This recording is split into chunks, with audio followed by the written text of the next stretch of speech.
We are rolling. We are here in downtown Elko, and we're actually in a very historic place, and we're in sort of an exclusive place. We're in the penthouse of the historic Pioneer Hotel in downtown Elko, which has its own amazing legacy, but it is home to the National Cowboy Poetry Gathering, and this year celebrating the 39th annual event. We're here with a group of people who are creative performers, lending their talents to this effort in an amazing and different way. They are not cowboy poets or performers or musicians, but they are cultural artists, and they each bring their own unique talents to this effort. So what we're going to do is take turns going around the room, introducing everybody. The first person I'll introduce, though, is Francie Mendy, because I've known Francie since she was in preschool. So full disclosure here, this group, Txotxi Baltza, includes our daughter, Olivia Kathleen Rice, and we'll get to Olivia because she's also been interviewed in the past. But I just wanted to make a full disclosure. Francie, it's fantastic to sit with you here and talk about this effort. Basque dancing during the National Gathering. Tell us about how this all got started, how Txotxi Baltza got started. Txotxi Baltza got started, we kind of started as a offshoot of Artie Baltza, which was a known group here in Elko for quite some time. We wanted to do more of like a contemporary storytelling type of dance. And ironically, we found ourselves all in the Carson Valley / Reno area. And it started with a simple text message of, hey, you guys want to come and hang out and we can try to tell these really cool stories. And we met in a park, and I guess you could say the rest is history. Definitely history, and history in the making. And speaking of history, we have an academic in our presence as well, and someone who has been involved in the National Gathering since she was probably a toddler, fair to say. Her grandfather has an amazing history in helping found this event, Dr. Charles Greenhaw, and now working on her own doctorate and the National Cowboy Poetry Gathering manager. We're honored to have Callie Greenhaw, and Callie is a member of this group, Callie. So you've actually been researching Basque history, heritage, and culture for some time, correct? Yeah, I started out, my interest was generated through Artie Baltza. I saw them perform outside of the Star Hotel, and of course I knew the many dancers from various walks of my life, from 4-H, from band to just down the street. So it was kind of interesting to see them in this new context, and what really drew me to it was how they were performing traditional dance to, at the time it was a live band, and they sounded like they're performing to Van Halen, because the two band members were very much into Van Halen. So it was really quite interesting to see a Basque dancing group come on, like skip onto the stage with like what sounded like Eddie Van Halen's like a signature tapping technique on a guitar. I'm like, wow, this is kind of cool. So yeah, I came back to UNR to do Basque studies, as in part because I was interested in Basque dance. I'm an anthropologist, and yeah, I've been dancing and researching. I am multitasking and doing the gathering all in one. I just like to be busy, I guess, but it's really fun being a part of the group and learning to dance. I've been dancing for 3 years. I'm not Basque, but it's really interesting observing the group, going from an observer to a dancer, because all the things that I had question marks in my notes, like why is this happening? Why are we doing it this way? Like you almost over analyzing the dance, because as an academic, you're like, you must know the answers. And then like, oh, well, it's just the vibe, which is maybe not satisfying for other academics reading my stuff, but you know what? It's the vibe. Now, of course, we're coming back to everybody to insert some in this conversation. It is certainly a vibe, as you can hear with the laughter, and I got to sit in on a rehearsal, and so I know that this group truly has a care for one another, and they're in different phases of their life, which is super fascinating, too. I'm going to get to you, Olivia, in just a sec, but I want to go to Catlin Mendive. And Catlin, you also have a special relationship to this group that I guess started with Francie. Yeah, either Francie or her brother. Yeah, so I am Francie's sister-in-law, and we've known each other for 10 years. 10 years, we'll go with that. But yeah, so my background is in like classical ballet. So I always watched Basque dancing and was super interested. And my family is actually French Basque, and we come from the Carson Valley area. So it was definitely fun coming into the family and learning like, hey, what does this mean? What questions can I have answered? What can we talk about? And then, Francie slowly being like, well, let me show you this step. Let me show you this step. Let's try this. So then, getting the call about Txotxi Baltza, it's like, yeah, let's do this. It's going to be super fun. So it's an awesome way to have a creative outlet, and just so nice to get together with friends and get to do something that's so amazing and so many people get to enjoy. So. And I think it's also fair to say it's truly a family event, because between the two of you beautiful women, there are 3 children that have occurred during this period of time, right, Catlin? Yeah, so we have, 3 between us, 2 boys with Francie, and then I have 1 little girl. So, it's super fun getting to watch them start to get excited about, being involved in dance. We call them the Txotxi, which is, the little birds. So we're super excited for them to actually start knowing steps and not just random clapping, but that'll come with time. A little bit of age too. Definitely. And so, Francie, I don't know if we did mention this, but we will come back around too, because also you are Basque, though, correct? Just like Catlin, you have a history there. So my grandparents on my dad's side immigrated from a little town in Vizcaya in the Basque Country, a little town called Ea. And so my grandpa came over first, and he worked for 6 years while my amuma and my Tio Johnny actually lived in the Basque Country. And so after 6 years, he was finally able to work up enough money here herding sheep that he was able to bring them over. And so my dad followed shortly after that. And so, my dad is full Basque. Both my grandparents are full Basque, and my brother and I are half Basque. So it's super awesome to be able to pass on that lineage and all these stories, and of course, dance. And we are going to talk more about that too, because this group is certainly experienced in these performances, and a lot of this creativity has come from personal stories, that's something that is very impressive when I meet people and talk about Txotxi Baltza and tell them that, well, these are all relatively young women, but they have a great care and passion for history. And so we'll talk about that too. And now I'm here with Olivia Kathleen Rice. And Olivia, you're another, I know I use all 3 names and it drives her crazy. Olivia, you are another of the non-Basque in the group. How do you like being identified that way?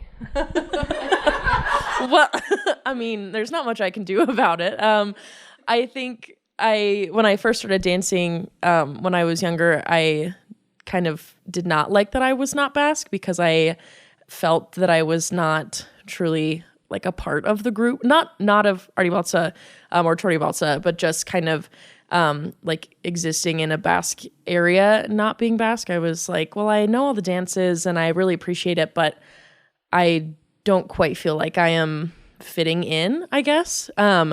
So when I joined Basque dancing again, when I was like 11 or 12, it kind of became like a special part of my participation in there. It was like, oh yes, you're not Basque, but look at all that you can bring to the group. So now I don't really mind at all. I'm like, well, sorry, I'm here. Like I'm not going to claim that I'm Basque, but I'm still, I like to say that I'm Basque by association. So that's what I am.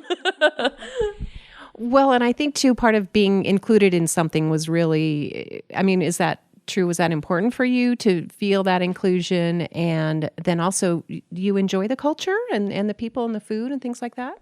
Yes, I love it very much. I was happy to feel more included. That was obviously a big part of, I mean, everyone likes to feel included, and no matter what they're doing. So it was like refreshing to join a group that really wanted everyone to enjoy the Basque culture, especially just kind of coming from maybe a place where it was, they wanted it to be more secluded. And we just realized that if we want the Basque culture to carry on, then you can't be secluded like that. You have to bring people in, you have to tell their stories and share everything about the culture with anyone that wants to listen. So I do love, dance is my favorite part.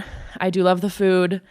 I love the wine, but my dad and I went to the Basque Country this summer, and it was just an amazing time. Got to visit, obviously, San Sebastian and Bilbao, the big areas, but my dad and I also got a chance to visit Guernica, which was very important, and just really, I guess, special to be there. So I do miss it, and I can't wait to go back, and hopefully with this group of ladies too. Txotxi Baltza will take the Basque Country. So Thank you, Olivia. Talking with the group Txotxi Baltza, they are performing during the National Gathering. And I'll visit with you, Callie, a little bit about the decision to include a Basque group within the National Gathering, if that's okay, because we know that this is part of Western culture and tradition, but obviously a lot of thought went into it. Yeah, well, the theme of the gathering is right where we belong. And in the American West, there's a lot of cultures that immigrated and really built the communities that we have today. Basque sheepherders had a really important part in Elko County. They worked on the ranches. In fact, the first really big ranches in the area were Basque owned and operated. And so a lot of draw. And, we aim to really, because we have a lot of guests coming from all over the country and, the world. And so it's really important to educate them on how we came to be in this place and honor those communities. Well, the draw to me was the people. I grew up around Basque culture. My grandfather, who always comes up in every context in Elko, it seems like. When he was an English professor at GBC, which was actually Northern Nevada Community College, most likely at the time, would take Basque immigrants on walks and teach them English. So I've known many Basque people and had many Basque friends throughout my life. So the draw really was the people that were involved in it and just, hanging out and having a good time. Dance means different things to different people. In the Basque Country, dance is more of a town identity. In America, it's more like a personal ethnic identity. But with this group, the Basque culture is important, and the stories and the traditions we obviously want to perpetuate and, teach people who may not know about Basque culture, but also, generate interest within Basque youth about their, these stories that might be forgotten, as it occurs. But for this group also, it's not so much ethnic based. It's more, let's throw some anthropology in here. It's a community of practice, which means we're all tied together for the love of dance. And it's just really cool that we get to focus on Basque stories because there's a lot of stories that need to be told. I run across them all the time when I'm doing, background reading for my dissertation. And I'm like, hey, this is cool. We should do a story on this. And then oftentimes Francie is already thinking about that story. And I'm like, well, here's the history behind this. Do you want to do a show about it? So yeah, it's the people involved and just the general love of the Basque culture, I think, for me. Talking with the group Txotxi Baltza, that's Callie Greenhaw, and I wanted to shift back over to you, Francie Mendy, because Francie's nodding vigorously about the stories. During the gathering this year, the performance is a lot lighter, it's fair to say, and we're going to talk about what that is. But I remember distinctly thinking how young all of you women were when you performed the ballet, when Olivia mentioned Guernica, what that must have been like for you. Yeah, so back when we were starting as I said, the offshoot of Txotxi Baltza, or of Artie Baltza, sorry. They're very closely related. But when we were performing what we referred to, we called the show Etxera, which means home. And the story was about the aftermath of the bombing of Guernica. Oftentimes what we found was being discussed was what was occurring before the bombing, which it was market day, and what occurred and how it occurred, the bombing itself. But rarely do you hear, read, or talk about what happened after. So we chose to kind of highlight the days after the bombing in that exhibition, I guess you could call it, or in that dance.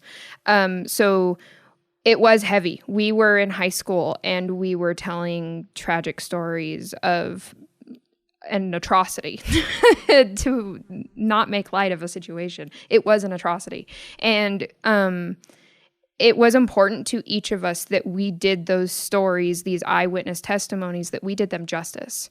And so it made us grow up. It made us aware. It made us talk. It made us have these really difficult conversations with people around us, people in the community who either were there in the years after the bombing, who lived through, the Franco years that occurred after. And I feel it built our community stronger. It opened gateways. It made it okay to talk about things that people hadn't talked about in a really, really long time. And so now as Txotxi Baltza, we have decided we've been working in the background about a show about the years that followed. And we refer to that one right now as Restless, because one must be restless in the pursuit of history, because if you are not, those stories will die and history will repeat itself. So our goal is education. Our goal is perpetuation. Our goal is to tell these stories. Thank you, Francie Mendive, of course, with the group. And Catlin, you're also nodding along. And I'm thinking about the family connection, because I think up in Idaho, in Boise, you got to include your spouses. Is that right? Did you? Yeah. Right. Oh, Francie. Okay. Francie's husband was there. And I was just thinking about how these stories, when sometimes they come from that personal history, because when the men left the Basque Country to be employed in the United States and as sheep herders, often they left women behind, right? Catlin, does that stand out for you, being a sort of a young mother now? Yeah. So that was one of the stories that we really wanted to make sure was told. Was there's a lot of focus on what happened when the sheep herders were here. We hear a lot about, these guys were out and they had it so tough, and they were out in the cold with these sheep. And one of the stories that was really important to us was, okay, what about their wives that were at home? What was happening for these women that were back in the Basque Country waiting for that ticket to come over and join their husbands or their brothers or their fathers, sons even. So it was really important for us to tell those stories of what was happening on the women's side. And so that was an amazing opportunity that we had to go up to Boise and perform that story of, something that was personal to each of us. We all got to play a little bit of a different role of a wife, a sister, a mother. It was really special. Francie and I were both very early on with her second and my first. And so it was really fun getting to perform that and just really feeling connected to that story of, what happens when you are the one that's left at home and you're waiting for that letter, and just a lot of emotion with that. And it was a really beautiful story to get to tell that I think everybody can connect to. We're called the melting pot in the United States for a reason, and whether you're Basque or not, it's a story that's universal. So.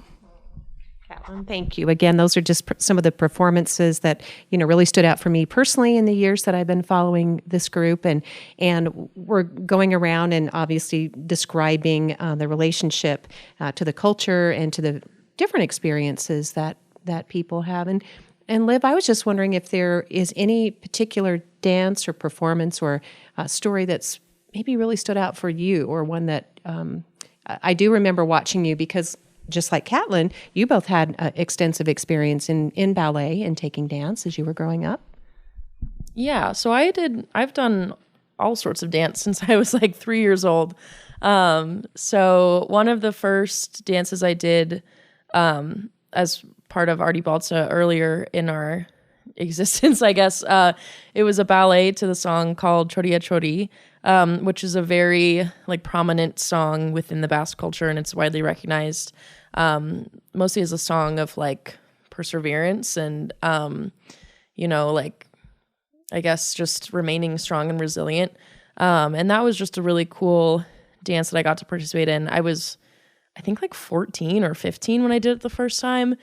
And I think it was at Hyaldi was the first time I did it. And Hyaldi is this big Basque festival in Boise.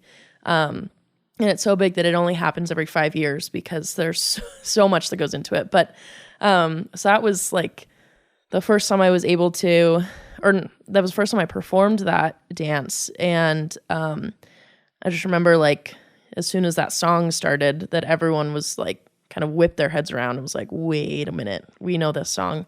And so that was a really special dance. And then again, I did that. I performed it very short notice at Ogie Deli during one of the Basque festivals a couple years ago. And it was, or was it? It might have been Cowboy Poetry, actually, when it was Cowboy Poetry, when that theme was like focusing on the Basques. And we were all in Ogie, and there was musicians there. And I mean, it was packed. Like Ogie, if you've been in Ogie, you know that building is not very large. And so there was like no room to be milling about. And someone suggested, I think it might have been Adamati Lopetegi was like playing the accordion, and someone suggested, oh, play Choria. And so they started playing it. I started dancing, and like it was echoing. It like everyone was singing, and you know, I don't know if people had their arms around each other or what, but that was kind of the energy of it. It was just like, it was just literally overtaking the whole room. So that was really, really special. So I haven't performed that dance in a little while, but it'll always mean a lot to me. So Thank you, Olivia. Olivia Rice is a member of the group Txotxi Baltza, and they are performing during the National Gathering. And Callie, that brings me back to you because you mentioned in our conversation that dance can transcend language barriers. It's a huge part of culture and experience and generations. And is that something that you wanted to elaborate on as far as the gathering? It's why, as you said, it's right where we belong. But especially, we've come through pandemic as a country. We have tumultuous political times. There are 2 wars going on right now outside of the country, obviously, but that people are listening to. How does the gathering help us through some of this, would you say? I know it's a big question, but you are an academic. Well, well, the gathering brings together people from all walks of life. I mean, ranchers, people interested in just the culture of the West, just casual observers, people that just happen to wander into the wrong building, maybe, perhaps, you know, but it's an opportunity to kind of connect through art. You know, these concepts, anthropological or otherwise, maybe very more scientific agriculture issues, like you all come together and talk about it in a way that anyone can understand. You write poetry about it, you sing songs about it, perhaps you dance about it. And so it kind of takes those issues and digests them into more consumable ways. And that's the importance, at least to me, about the gathering, is the fact that those connections are made, those conversations are had, people understand, like get a new level of understanding. You know, and that's, the gathering does it, this group does it. That's one of the reasons this group was invited, is just because Olivia's gesturing. But yeah, it's important to have that. And, you know, I'm going to swing back to Guernica and Restless, but we felt it was important, especially when we started planning Restless, Ukraine. The Ukrainian war just happened, or is still happening, but we saw a lot of parallels to how what's happening in Ukraine, and even with the protests in Iran, what happened in the Basque Country. And it's important to talk about those sorts of things, and to learn from those mistakes. And that's kind of a heavy topic, but I mean, we do, like the Sheepherder show was Francie's family history on the stage. And so it doesn't always have to be heavy. It can be sort of a celebration. But art is a great way to communicate those things and make people leave a performance questioning what they saw, heard. One of the most impactful performances for me when I went to New London, Connecticut with Francie here for the New London Basque Festival. And they performed Guernica. And I'd seen Guernica before, but just the staging and just the response from the crowd was just so impactful. Like, even though I'd seen it a couple times, I helped write the narration. I've narrated it. So you could say I was kind of numb to it at that point, but like, people were crying. The fog was rolling in from the harbor. They had like red sashes that they were waving around on stage. Sorry, you were artfully waving around on stage. And it's just everything about that setting was just very powerful. And at the end, people like were standing up and singing Choria Chori, And it's just an example of the power of performance. So yeah, the gathering is a place where these things can happen. Wow, Callie, that's a phrase in itself, the power of performance. And that's where we come to the place in our conversation where we want to talk about what has been crafted for this year and maybe some of the goals of the group, as there's a lot to look forward to. I guess there's at least one more baby on the way too, Francie. So Yes. My husband and I are expecting our third, and he or she will be joining me on stage, my passenger. We always joke that when we perform the show that we're performing this year at the gathering, which we call Txotxis, that I'm pregnant every time. And well, that's just how it is sometimes. Yeah. So on that note, the show that we are performing this year at the gathering is what we call Txotx. And so Txotx is not spelled with C's and H's. It is spelled with T's and X's. And that is the Basque sound for ch. So Txotx is the call at the cider house. When in the Basque Country, about this time of year, if you find yourself in a cider house and you are 21, or here in the States anyway, if you're 21, and you hear Txotx, that is your call to get up and find your way to the cider barrel, because the Txotx master will be ushering people through the line so that they can collect their sagardoa. And sagardoa translates to apple wine. It's hard cider. So we are going to be telling the story this year about the cider making process. There is a lot of history. There's actually an entire instrument that came out of the cider making process. And I think it's a fun story. We've talked a lot about, the heaviness of Restless and what happened in Guernica. We've talked about, tragedy and missing your spouse. But Txotx is a fun show. It's it's about gathering apples. It's about being together. It's about the process of making sagardoa, and at the end, enjoying it. And so we will be performing that at the dinner show on Wednesday, and then again on Saturday at 9:00 in the morning. And we hope to see everyone there so that we can entertain and hopefully teach everybody about the cider making process. We have one more short performance, which would be Friday at the convention center. We're just going to be hanging out, doing a couple little dances, and we're going to try to teach you guys some dances. If you want to come and learn a couple of Basque dances, come on down. We'll be at the convention center at 4. Don't worry, you'll be able to find us. And we would love to see your smiling faces and pass on some of these legends, some of these stories, and a little bit of history.